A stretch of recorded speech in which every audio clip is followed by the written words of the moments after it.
What is going on, everybody? My name is Corey, and welcome back to another podcast episode for Sports Beast. I was scrolling through, it might have been Facebook the other day, just scrolling through the videos, and I seen more than one sports talk show about Tyreek Hill and his new situation, and how both of them thought that he was pretty much going to be useless this year, and that in the next couple of years he will basically lose his what they were calling his star status, when his speed dries up and he basically becomes a small receiver with just average speed like normal people. So I wanted to kind of look at this a little bit. Now, I did a little bit of stat digging. Last year he had about 111 receptions and 9 touchdowns. But he was a part of a good receiving core in having Travis Kelce, Mecole Hardman, Demarcus Robinson, and Byron Pringle, as well as obviously himself on the field. Um, do I think he was the better receiver in that lineup? I think so. Do I think he was the guy that was first on Mahomes' mind when he needed a tough 10, 15 yard pickup? I don't think so. I think Travis Kelce was his first option. Second option was Tyreek Hill at best. Obviously, giving him time to run his route and kind of get open with using his speed. But take a look at his receivers now for Miami. You have Jalen Waddle, over 100 receptions last year. Cedric Wilson from Dallas, he only had about 45 catches last year, but they had a ton of people at receiver and a ton of depth. Names like Amari Cooper, CeeDee Lamb, Michael Gallup, Dalton Schultz, good receiving tight end for him. All on top of having a run game in Zeke and Tony Pollard. Now in Miami, you have Mike Gesicki, who does pretty well at tight end. Do I think he's a Travis Kelce? No, but he will get his 50-plus touchdowns a season. For Miami, personally, I think they should have tried to keep Devontae Parker a part of this receiving core for at least one more season to see how well everybody would have kind of meshed together. I think Hill's presence on the field with Jalen and Parker would have opened up Parker a little bit more and made him kind of a better looking receiver. I'm not saying he's, the greatest receiver to ever play the game, but he's, I would assume, going towards the end of his career, and it would have kind of padded his stats and made him look better, stat wise for me. So, will Tyreek be the best receiver again on another roster? I think talent wise, yes.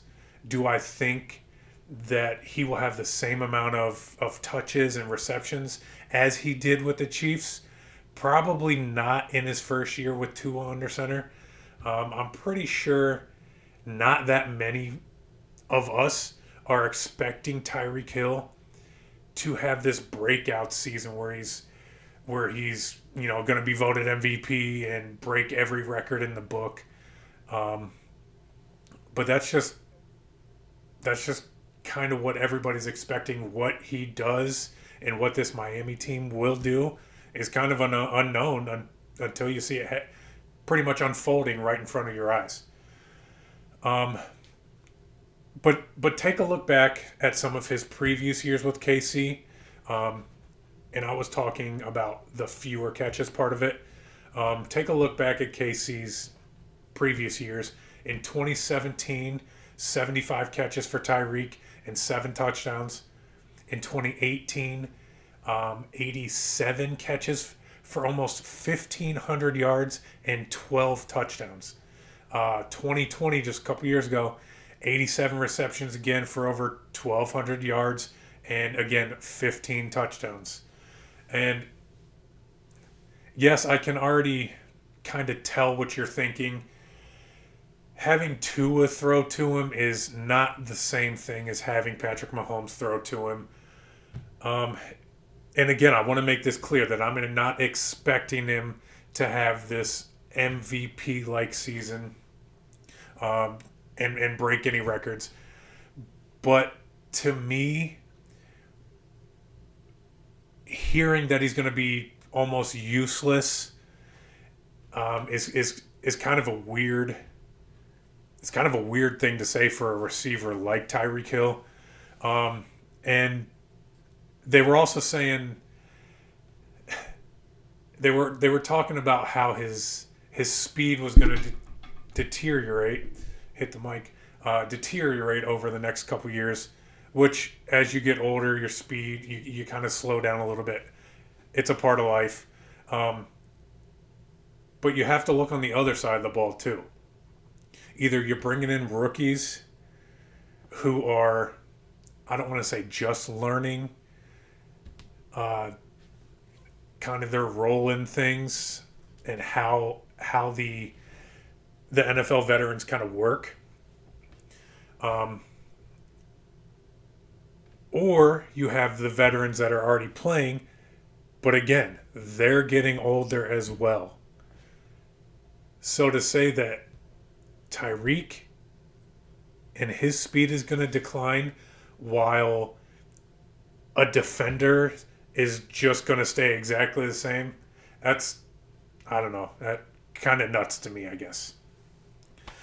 So that's kind of my quick thought on this Tyreek Hill situation. Just kind of I don't know, something I wanted to talk about just because I thought the topic that they were talking about was a little bit weird. But there is another receiver that I wanted to talk about.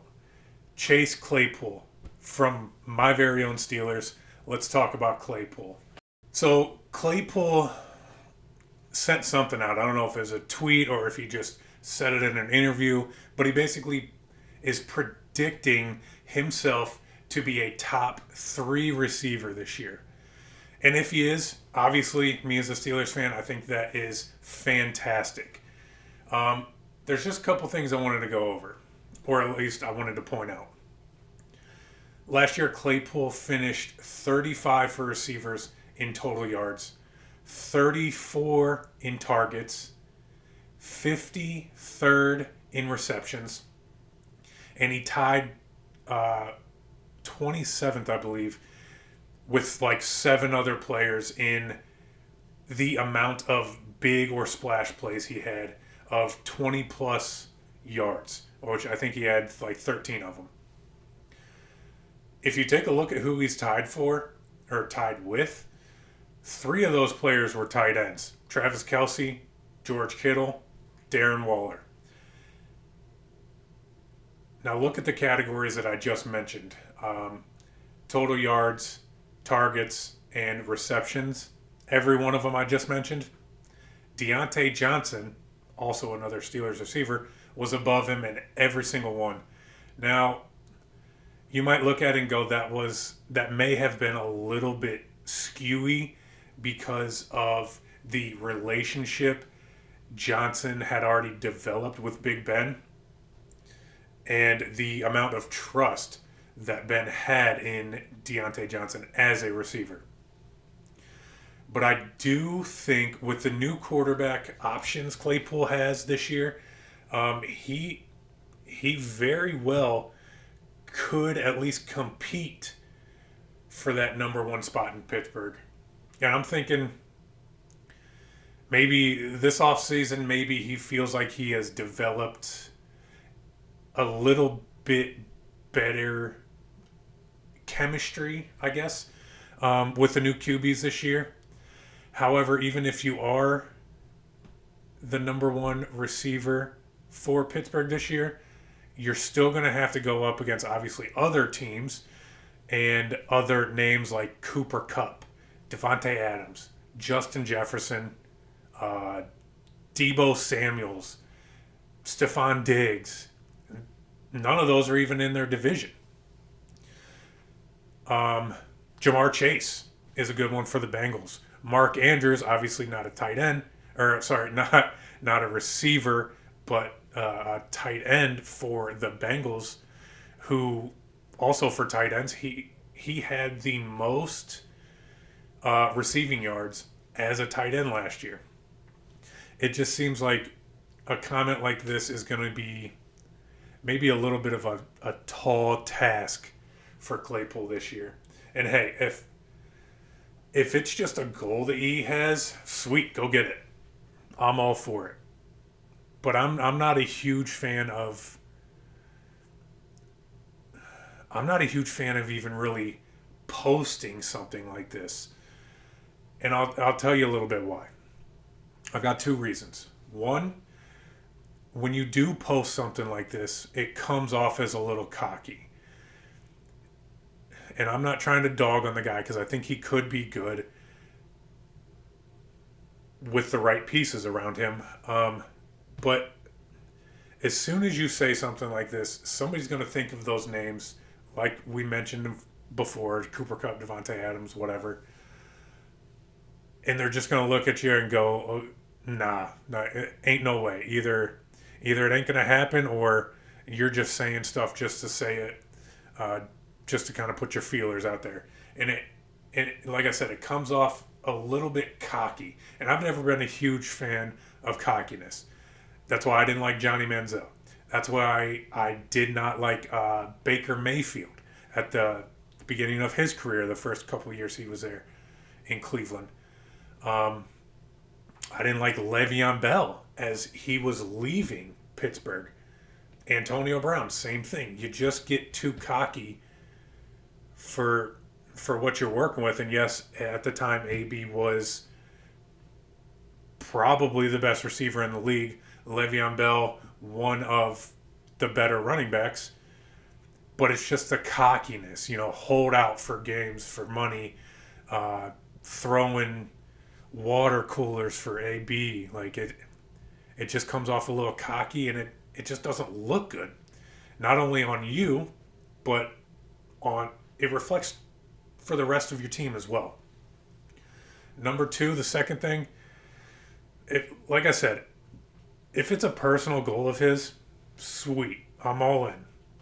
But for some reason, if you do not get out there and get that goal, or you do not do what you said you were going to do, even if you are 1 yard shy of making that third place spot as a receiver and you end up in fourth, people in media and just trolls will do everything in their power to kind of bring you down and just diminish what you've done this season. And is that right? I don't think so, because you didn't get third, but you got fourth, as close as you could. But people in media, they feed off of negativity more than they do the positive side of things. And what I mean is, if you do something good, you can do 100 things good, 100 things right, and they might talk about you for maybe a half a day. But if you do something wrong, and by wrong I mean don't do what you said you were going to do at the beginning of the season, they're going to talk about you all the way until next year and compare you probably for the rest of the year and the year after. Will he get number 3? Is he good enough to get number 3? It's just the negativity that the media focuses on, because people, they want to see that. They want to see the bad stories over the good stories, because people like drama. That's just kind of what they do. Now, do I want him in the top 3? Obviously. Obviously, I would love to have a top 3 receiver on the Steelers team. Do I think it'll happen? Probably not. Probably not next year. The only thing and I can probably speak for most Steelers fans, the only thing that I'm thinking about right now is I want to see my receivers, my running backs, my defensive line, my quarterback, whoever that may be. I just want to see Claypool performing at a high level, giving his all to every single snap, every single yard, every single catch, running a good and convincing route, even if it's a called run play. And most of all, I did not like last year, and a lot of people didn't, is celebrating the small plays when you're down. They were comparing it to Larry Fitzgerald. He was down, trying to get ahead at the end of the game. Claypool celebrated a first down too long, and I don't know. It didn't. If it wasn't so late in the game, it wouldn't have looked childish. But when you compare it to somebody like Fitzgerald, who got down, set the ball on the line himself, got back in the lineup so they can keep driving. It's just those small things. It's being situationally aware of what you have to do. And in the end, if you're doing all that, that is going to help black and yellow win more games this year. So I'm not asking you again for an MVP season. I'm just asking you to play at a high level, do what you do, and do it consistently, and do whatever you can for this team to get as many wins as you possibly can. That's all we're asking for. Anyways, that's all I had. 2 receivers today. Thanks for watching. Don't forget to like this video. And we'll see you on the next one. Thanks for watching Sports Beast. Peace.